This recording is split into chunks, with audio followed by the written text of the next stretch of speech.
So hello and welcome to the Suburbitonproject blog. Today we're trying something different. First of all, trying to do a video. Watch a lot of these on YouTube. Been really helpful. Probably seen hundreds of these, so I thought, hey, let's give it a try. Add something different. So it's 1st of April, 2020. We're in the midst of a coronavirus lockdown, so what better time to do DIY? Today what we're working on is building a cabin. So you can see behind me beautiful base that, well, not me, but one of my neighbors has done for us. It's a nice fence in the background and put a nice base. So starting from good foundations to build the cabin. So we've ordered one from Tuin, which seems to be one of the best cabin makers on the internet. We've done a lot of research. So I've watched, again, a lot of videos on this. So looks to be fairly straightforward. Of course, famous last words. But I'm going to film this whole thing going up. So we'll try and do it all in a day if we can. Let's see how it goes. The cabin arrived the day before. It was shipped on a lorry all the way from the Netherlands. So I was a bit surprised it actually made it during the whole lockdown. What was amazing to watch is that the entire cabin, so 4.5 meters and about a ton and a half, was carried all the way down the street on the small forklift with the precision of amazingly parking this 4.5 meter cabin on our driveway with centimeters on either side. I ordered the materials for the timber frame from Wix, mostly because I could get it all in one place, and because due to the coronavirus, a lot of the other stores were starting to shut down. I actually was quite lucky in this regard because I got my order in right before Wix started implementing long queue times and long delivery times. So the order consisted of 2x4 treated wood for the timber frames, which are both for the outside frame and the joist running across. In addition, I brought a damp-proof course, which is to go between the concrete and the wood to prevent any rotting. And as well, I put in some insulation, so Kingspan 50mm insulation to go between the boards, held on top with some wooden battens. When it comes to screws and nails, I found there's no better place to get them than Screwfix. So I put in a big order for pickup the next day from Screwfix, which consisted of a whole variety of various lengths, nails, galvanized, and decking screws of all various sizes as well. In addition, I ordered some joist hangers, which seemed like a good idea at the time. I never ended up using them, and some corner brackets as well to hold everything in place. In addition to that, I put an order in for a new saw, given all the amount of sawing we're probably going to be doing over the next few days.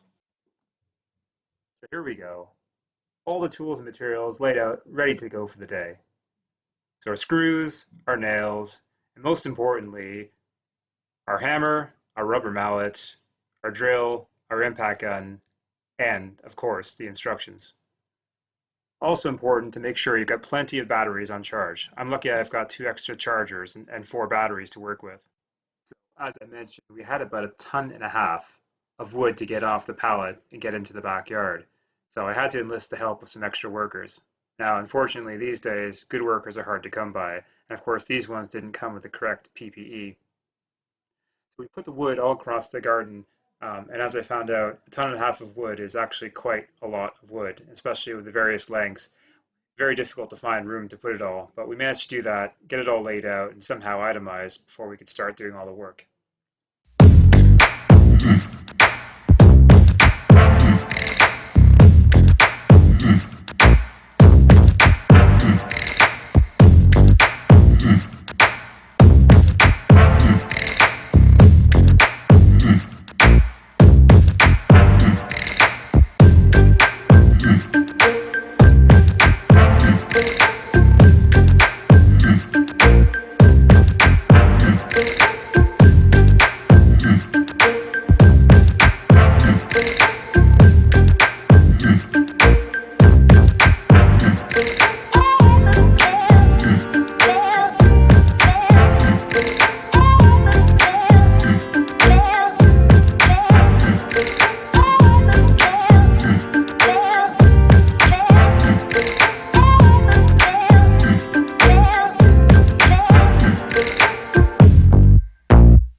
We spent a lot of time carefully planning and measuring for a part of the cabin that will actually never be seen. But this was quite important, first of all, to make sure that all the corners were square and level, but also to make sure we had a strong enough support for the perimeter of the cabin where all the logs are going to be resting. So to do that, we doubled up on the 2x4s all the way across the perimeter. The internal joists were spaced 600 millimeters apart on center in order to minimize the amount of plywood we need and also minimize the number of cuts we'd make to install that. So what you're seeing in a few minutes of video actually took us most of the morning to install. And one particular point of aggravation was installation of the 75 millimeter concrete bolts in all four corners to fasten the frame to the concrete base. First of all, we had an old drill bit which wasn't creating a large enough hole, and once we resolved that, we realized we didn't have the right socket to drive in the bolts. So rather than using a spanner and taking the rest of the day and me having to edit out a bunch of swear words, Scott left and quickly picked up the right size socket. So with that out of the way, we were able to move on to the fun part of the installation, which was installing the logs and following the instructions. This very much was assemble by number and really just involved the case of having the right logs and a mallet to hammer them in place. The only challenge here was that we'd had the logs strung out all across the lawn, and we had to find the right numbers to put in the right order, as you're about to see. Have you ever felt? Are you listening? Damn.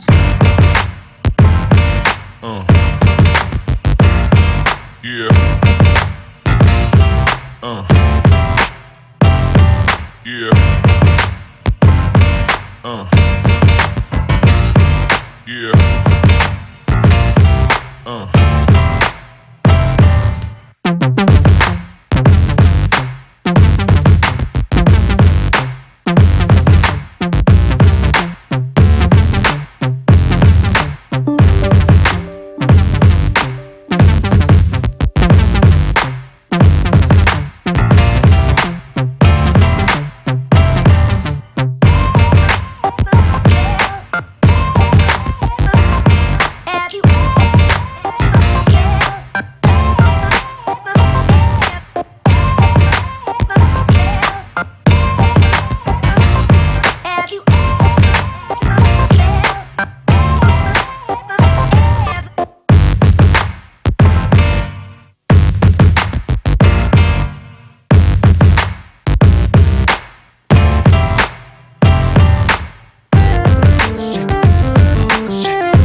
as you can see, there's a fully finished cabin behind me.